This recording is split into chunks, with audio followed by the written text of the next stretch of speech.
Hi, everybody. Recently, I was up at Pit Race in Pittsburgh, Pennsylvania, doing some coaching with some good friends of mine, and I stayed in for an evening track night. They have regular track night events at Pit Race. If you ever get a chance to go up there, you'll love that track. It's got a unique set of S's, sweeping S's, and it just keeps getting better and better. And they have a large paved area that they use for autocrosses and paddock area. And we were using it for skid pad by laying down cracked corn. Yes, it is. It's terrible. Because we're teaching you to drive badly to create slides, just so you can practice fixing them. He's got the right instincts there. He's not going back to power. More on that later. But there was a wide variety of cars there. It was almost like a cars and coffee kind of crowd, but driving on tracks. So kind of the best of both worlds. I ran into an old friend of mine named Rich Molesky. I've done a little bit of coaching with Rich, and he was kind enough to let my beloved stepdaughter, Kelly Blevins, drive with me in his gorgeous BMW E46 M3 track car. She did a great job. Well, Rich has got a new gig now, and he's also got for sale his BMW, what do we call this thing? 240 IRM clone.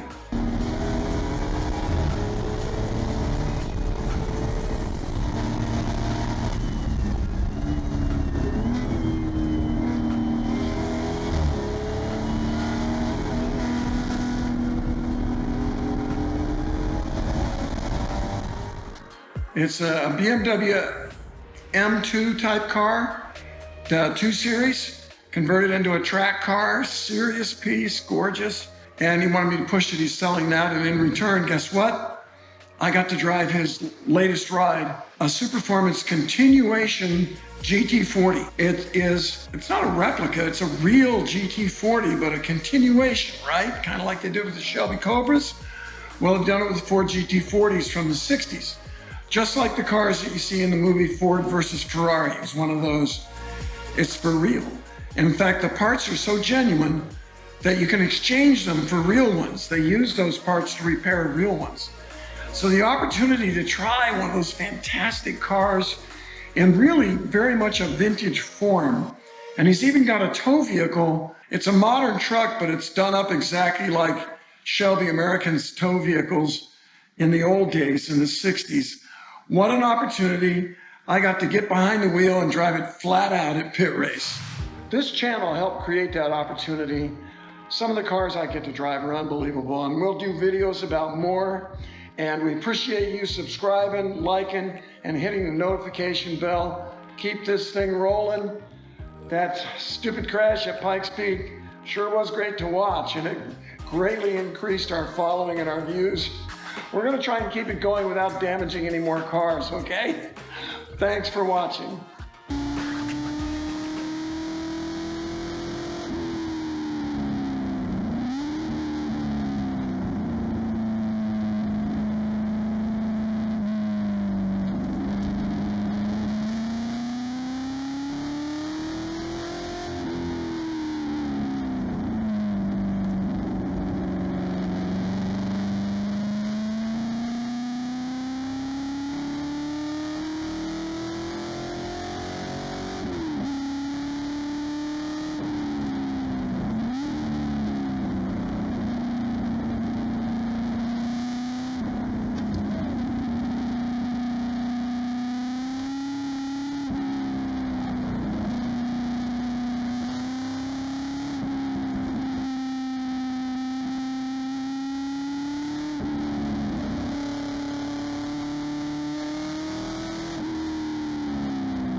So what an opportunity to drive a real GT40.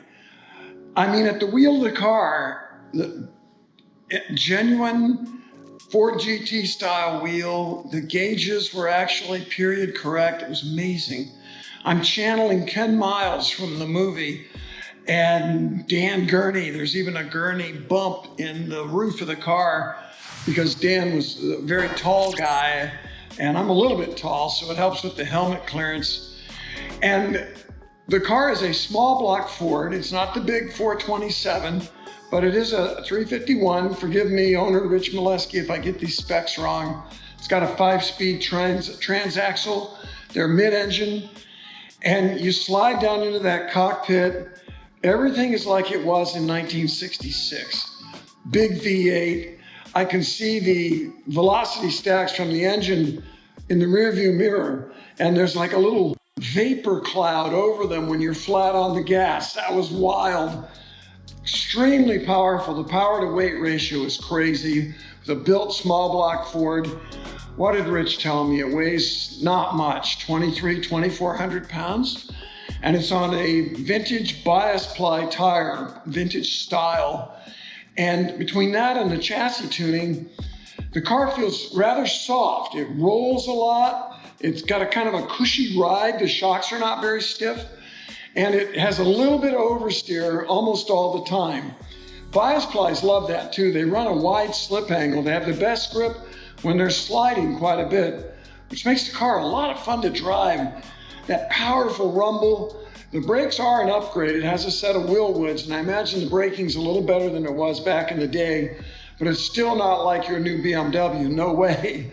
And with the velocity and the speed, getting into the brakes is an adventure too. Trying to make sure you bring that car down from speed. No power steering, it's all natural. Steering's kind of heavy. It doesn't have the quick responses of the cars we know and love today. Chassis is not as stiff. It's more of a friendly, flexible kind of feel. And you've got to drive like you have an egg between your foot and the gas pedal. Roll that power on. It power oversteers gently the whole time. Very much a vintage 1966 feel. For me, for an afternoon, I was Ken Miles. Ha! That's how he laughs.